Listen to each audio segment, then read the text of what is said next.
Hola a todos, en esta ocasión explicaremos lo que es la termodinámica de soluciones. Para comenzar la introducción, una disolución es una mezcla homogénea de especies químicas dispersas a escala molecular. Una disolución puede ser gaseosa, líquida o sólida. Se dice que las soluciones son binarias cuando están formadas por dos constituyentes, terciarias cuando están formadas por tres. El constituyente más abundante se conoce como disolvente y el menos abundante como soluto, aunque por conveniencia se puede hacer esta designación de otra manera.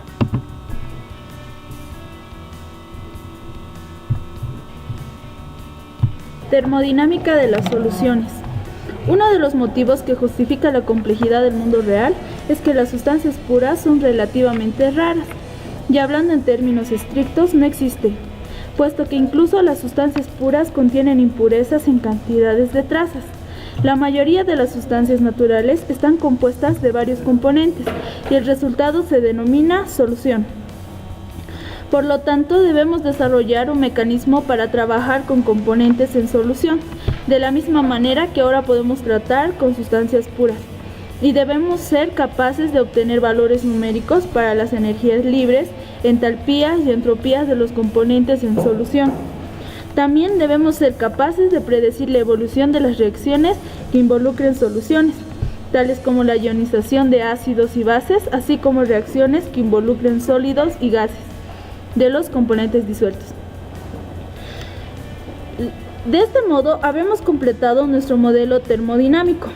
Para definir la termodinámica de las soluciones, debemos definir qué es una solución.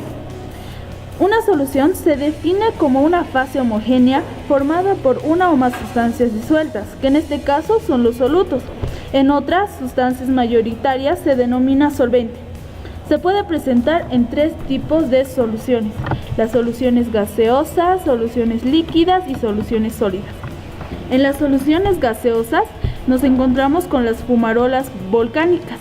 Como ejemplo de soluto tenemos el dióxido de carbono, el dióxido de azufre, y como solvente tenemos el agua en estado gaseoso. Las soluciones líquidas son los fluidos hidrotermales, como las aguas termales.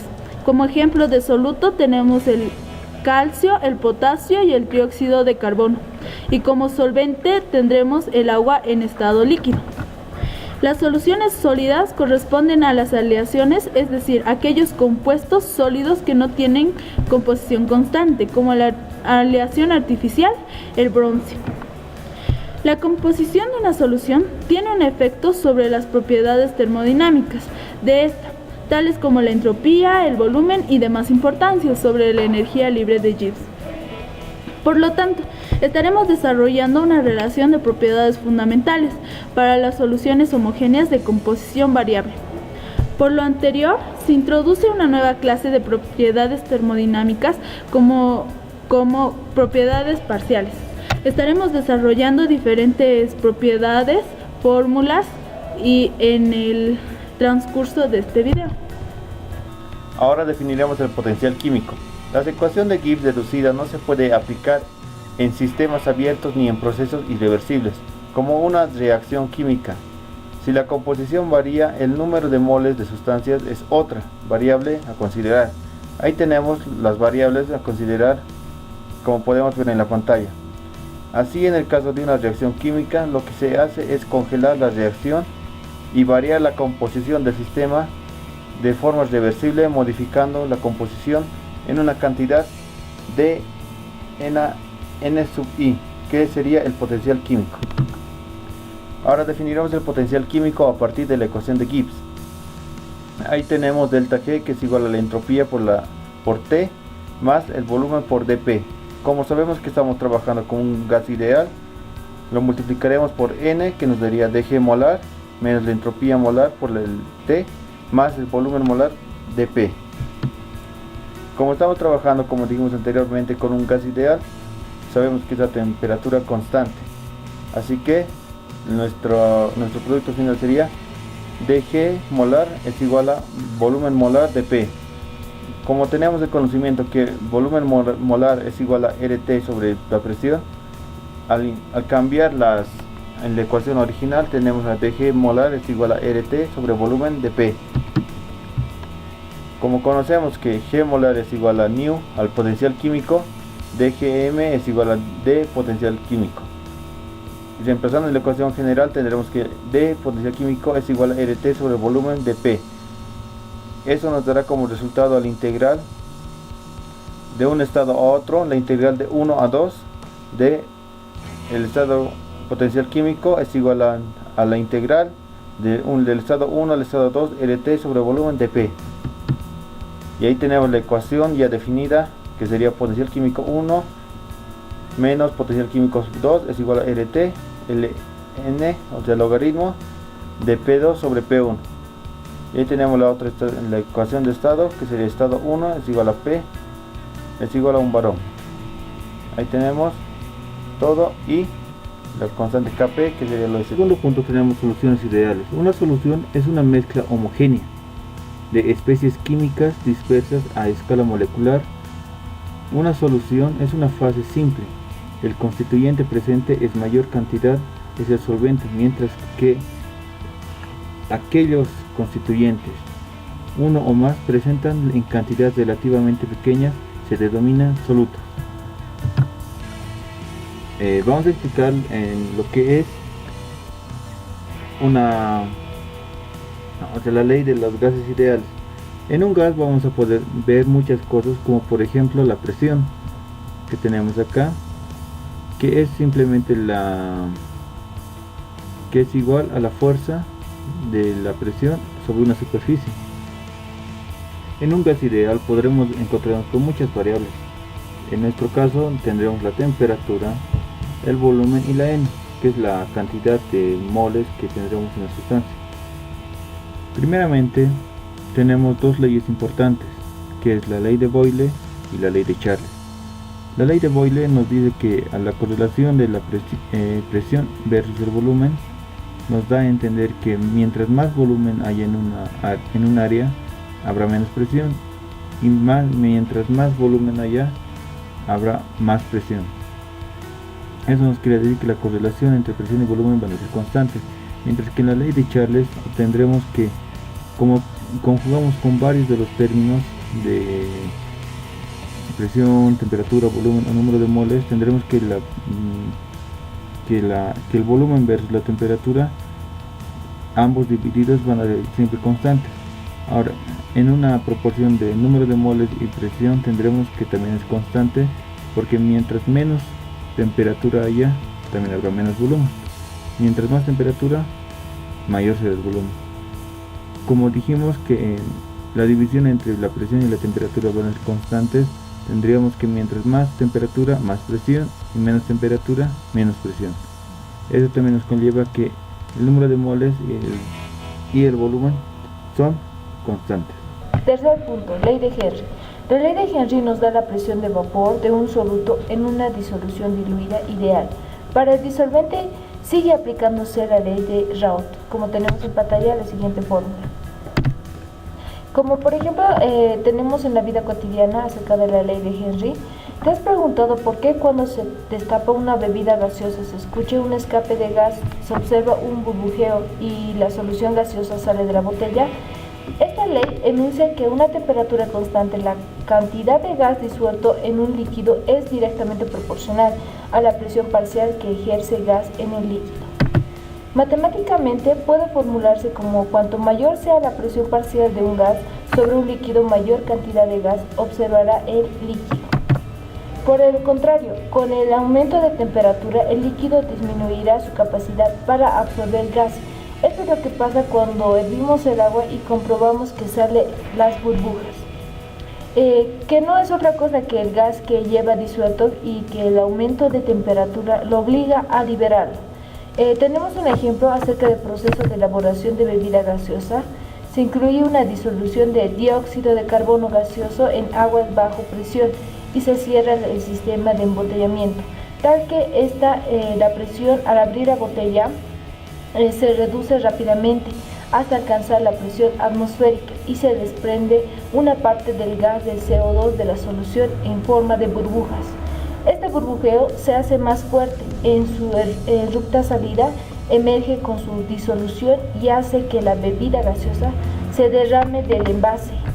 Si se deja abierto el recipiente, la bebida pierde gas porque el CO2 escapa del recipiente. Ley de Raoult, actividad y coeficiente de actividad. Para las soluciones diluidas, generalmente el solvente sigue la ley de Raoult, pero el soluto sigue la ley de Henry. Frecuentemente es conveniente el uso de estas leyes como base para una definición, como tenemos en fórmula ley de Raoult y Henry. Por ejemplo, tenemos aquí a 100 grados centígrados la presión de vapor de hexano y octano, como la fracción de molar del hexano como del octano. Como también vamos a tener las fracciones molares del hexano y líquido, de fracción molar del octano y del líquido, a una presión A más una presión B. Para hacerlo tenemos las ecuaciones que vamos a utilizar. La ley de Raoult nos dice que la presión en equilibrio nos dice es la suma igual de las presiones parciales, y la presión parcial corresponde a la del componente, por ejemplo aquí tenemos del hexano como del octano. Despegamos la presión molar del octano a una presión, la suma de las presiones a 666 torres. Ecuación de Gibbs y Duhem. La ecuación termodinámica que sirve a base para estudiar las disoluciones reales es la ecuación de Gibbs y Duhem, que puede expresarse en una relación entre el potencial químico y puede obtenerse diferenciando lo siguiente. El diferencial, sabemos que la variación de Gibbs, de la energía libre de Gibbs, es la sumatoria multiplicada por el número de moles sub I y el diferencial del potencial químico más el potencial químico por el diferencial del número de moles. Pero según la ecuación fundamental que ya tenemos conociendo es el siguiente. La sustracción de las dos ecuaciones da como resultado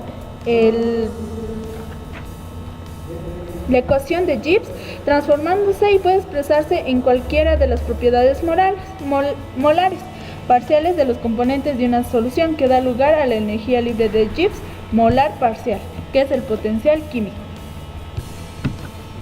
La ecuación de Gibbs y Duhem nos muestra la sumatoria del potencial químico por el diferencial del número de moles, que va a estar igualada a 0, con la temperatura y presión constante.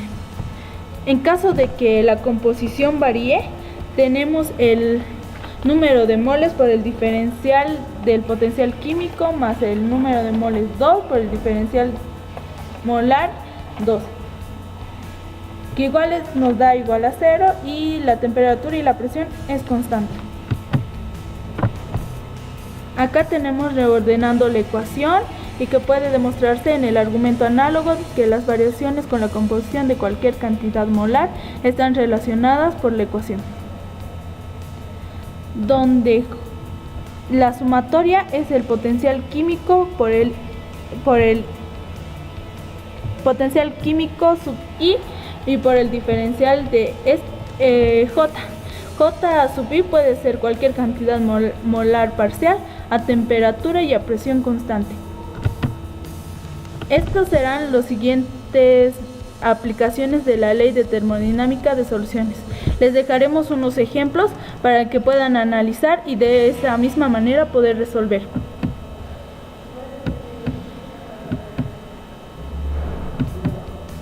Les explicaremos el siguiente experimento de termodinámica de soluciones con los siguientes integrantes: Julie Esther, Teddy Alcón y mi persona Ana Karen Caramani Flores.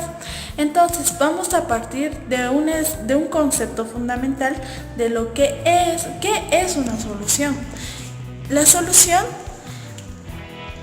se define como una fase homogénea formada por una o más sustancias disueltas, es decir, los solutos, en otra sustancia mayoritaria denominada solvente.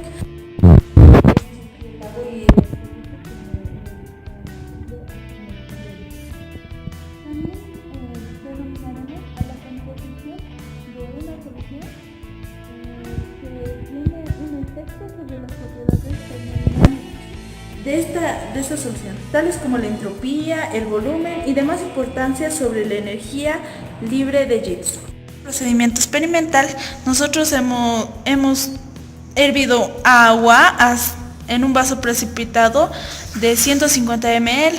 También tenemos agua tibia y también un agua fría, por lo cual nosotros el siguiente paso que haremos es poner azul de metileno a cada vaso para ver la disolución que efectúa este compuesto. Al vaso precipitado de agua caliente pondremos 2 gotas.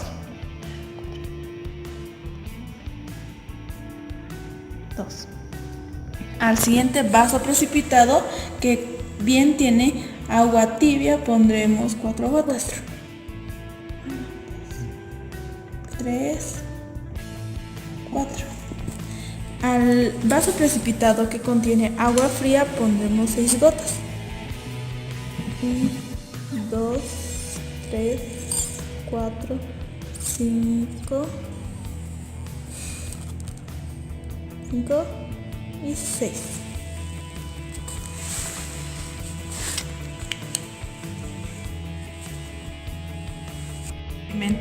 Vamos a hablar sobre la concentración del soluto del azul de metileno, que es en nuestro caso.